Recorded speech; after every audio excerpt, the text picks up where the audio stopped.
Tales from a Jurassic World, Season 1, Episode 3, Viva, Las Vegas.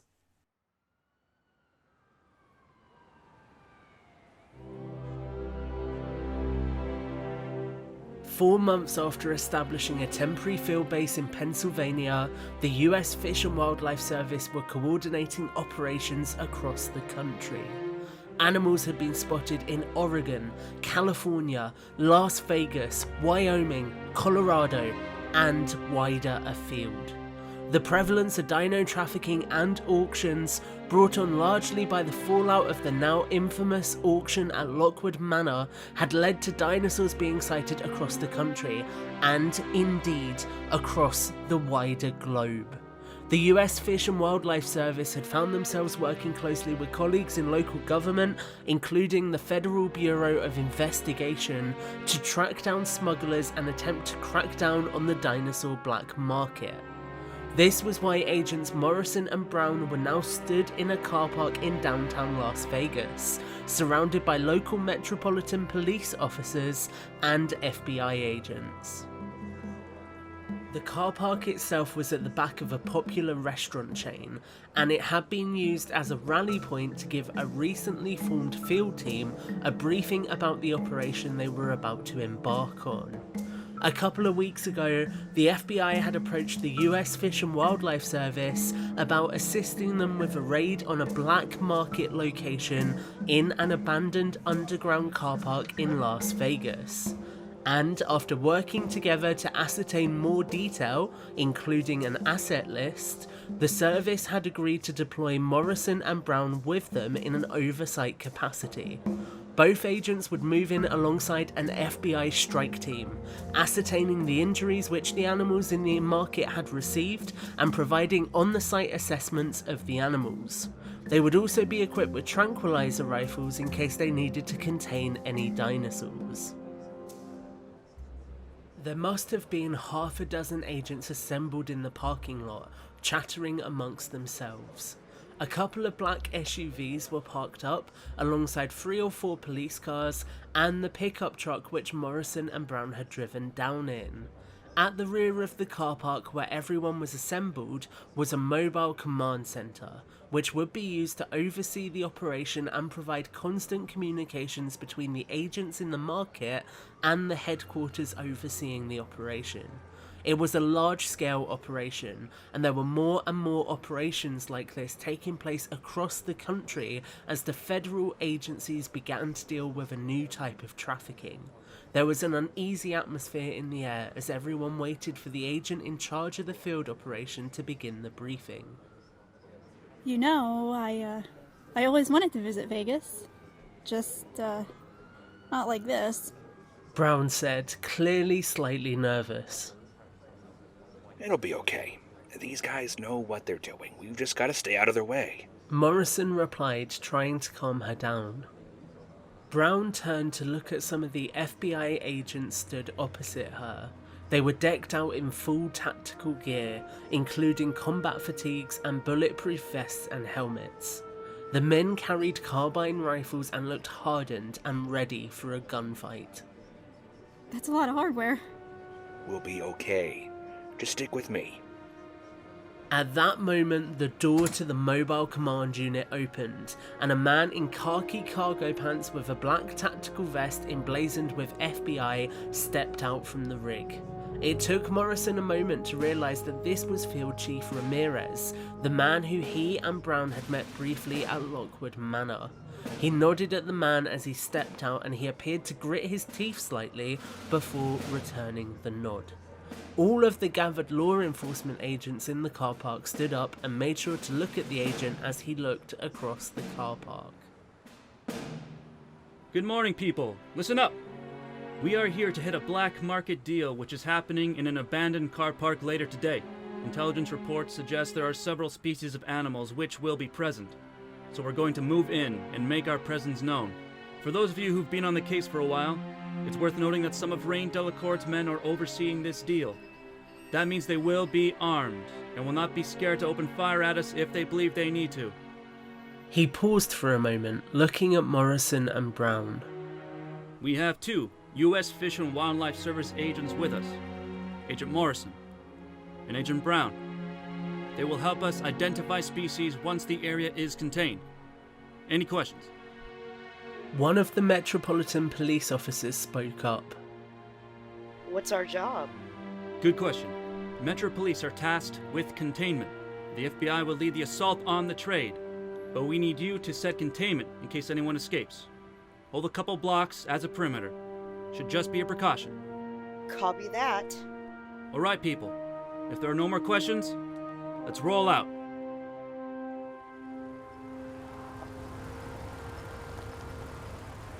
A few moments later, Morrison and Brown were rolling out behind the two black SUVs, heading straight for the underground parking garage which they were going to raid.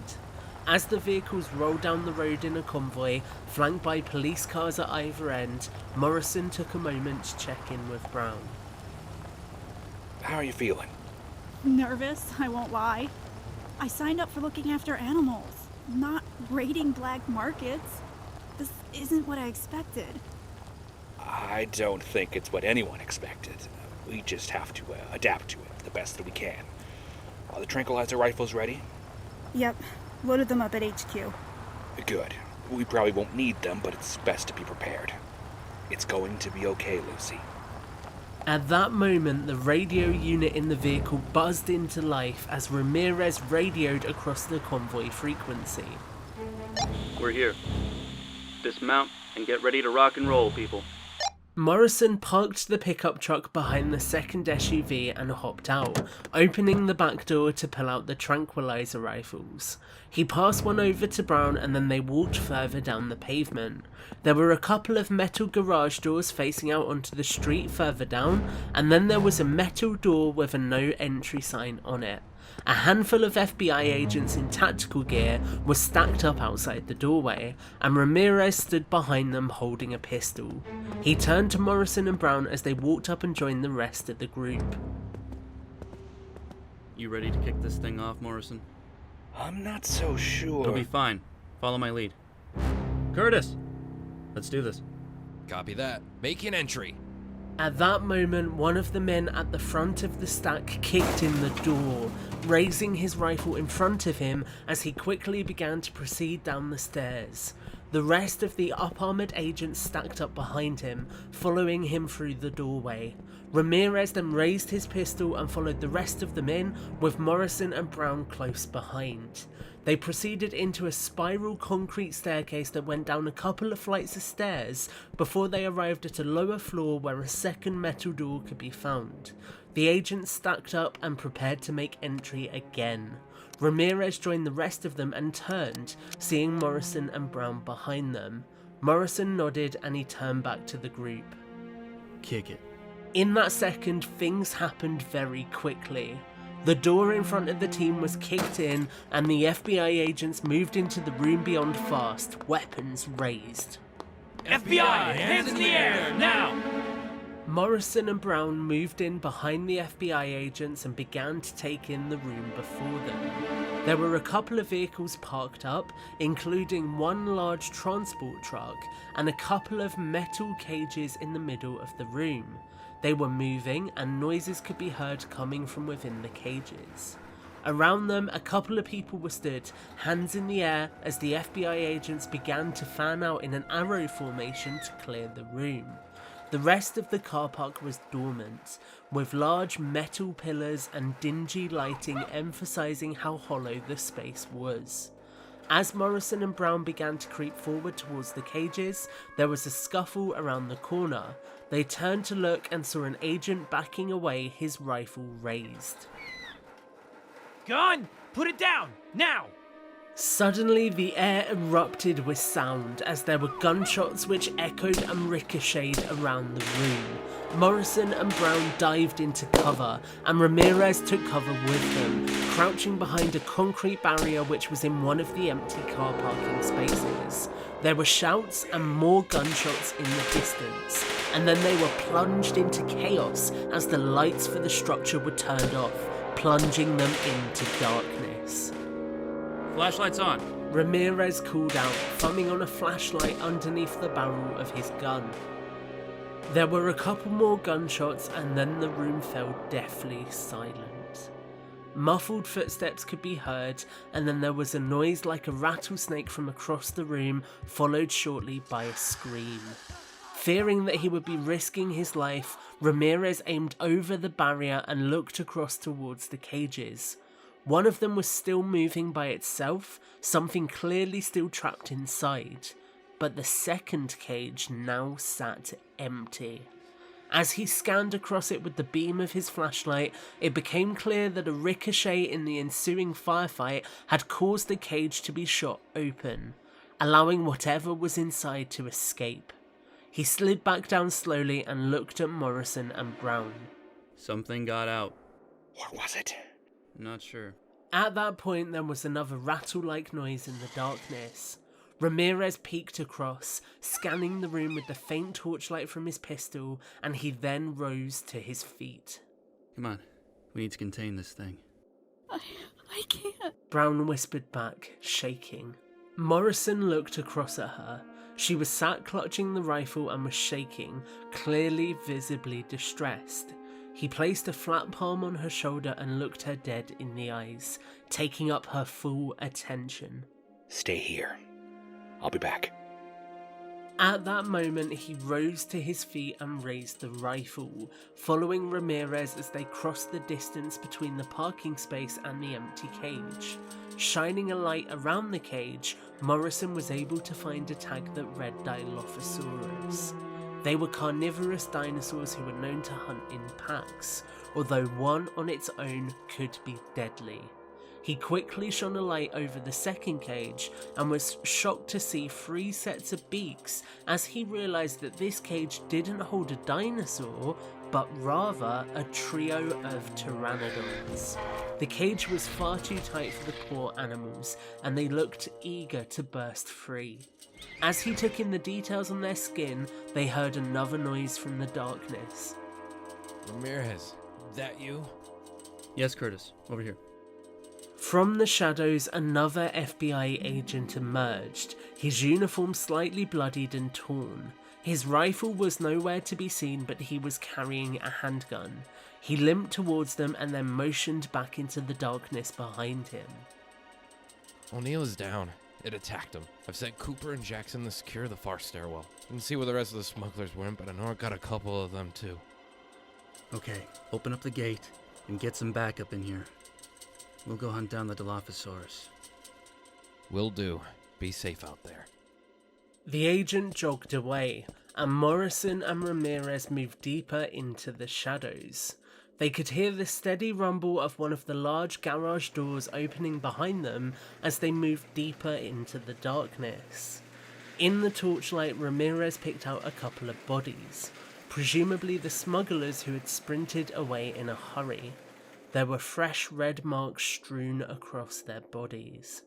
Morrison knelt down next to one and went to reach for a pulse when there was a noise behind them. He raised his rifle and looked into the shadows, Ramirez doing the same. From the shadows, a hooting-like noise, not too dissimilar to an owl, could be heard. It was clear that the animal was now circling them. I'll tranquilize it. Get ready. The Dilophosaurus gave one final hoot from the shadows and then lunged forwards, knocking Morrison off of his feet before he had the chance to respond.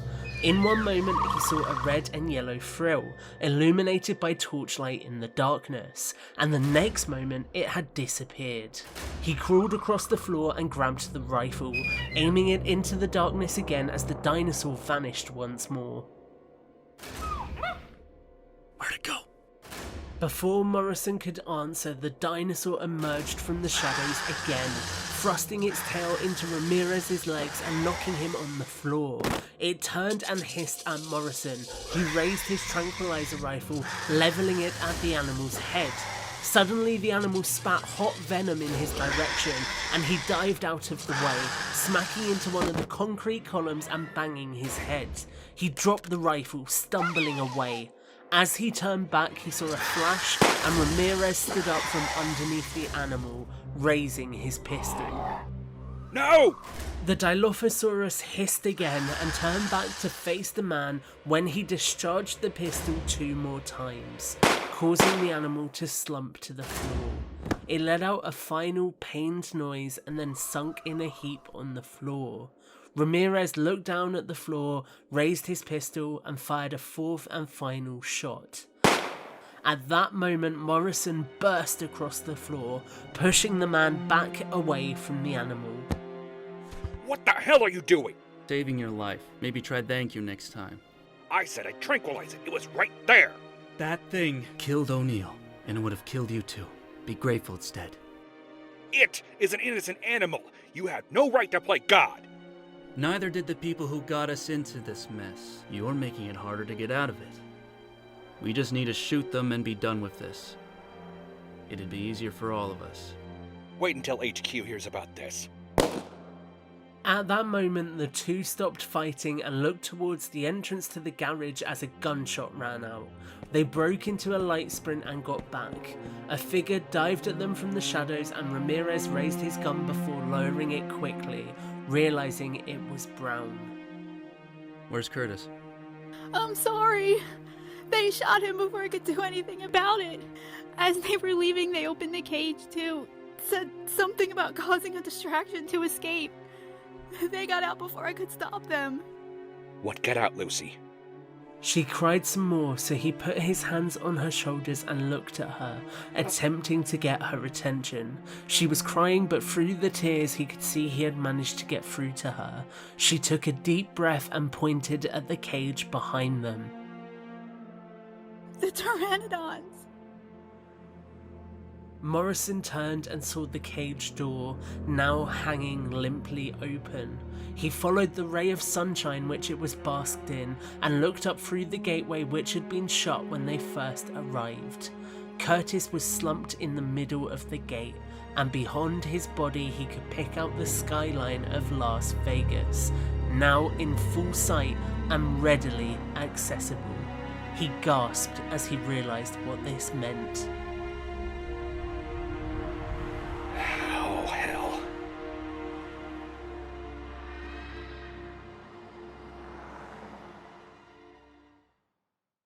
You have been listening to Tales from a Jurassic World.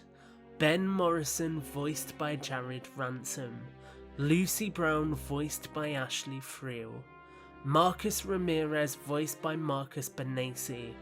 Fran Marshall voiced by Dot Paws. Police Officer voiced by Madison Doak. FBI Agent Curtis voiced by Dakota Morgan.